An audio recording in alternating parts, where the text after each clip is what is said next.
O eto, bakit nga ba dinarayo ang isang bilihan ng ham sa Maynila? Bukod kasi sa mura, masarap ito. Alamin natin sa sentro ng balita ni Quenzel Bacobo mula sa IBC.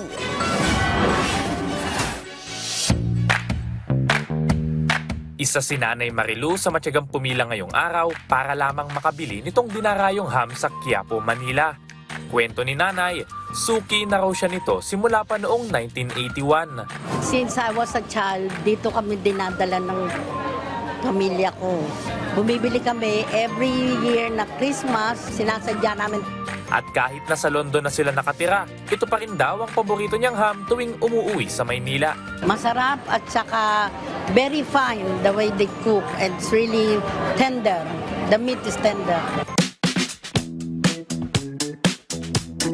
Ganyan din naman ang pagkahumaling ng grupo nila Aling Liberty, kaya raw walang problema sa kanila ang mahabang pila. Si Danilo nga, pinamimigay pa raw ito sa mga kamag-anak at katrabaho. Taon-taon pinaririgalo ko, una sa lahat, kilalang kilala at masarap. 10 kilo lagi binibili ko nung ako may trabaho. Ngayon, 5 kilo, pinamimigay ko pa rin. Sa halagang 340 pesos, matitikman mo na ang pineapple ham na mabenta sa Excelente.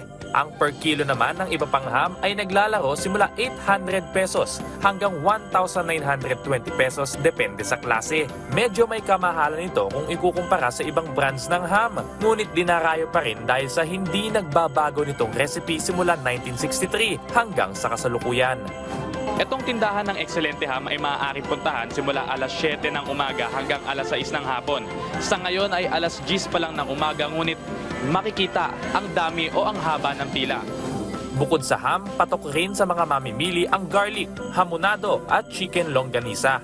Meron din silang special fishball at kastanyas na magandang pangdagdag sa Noche Buena. Wala namang abiso ang may-ari sa maaaring pagtaas ng presyo ng kanilang produkto, ngunit maaaring maubos kaagad dahil sa dami ng mamimili. Mula sa IBC 13, Quenzel Bacobo para sa Balitang Pambansa.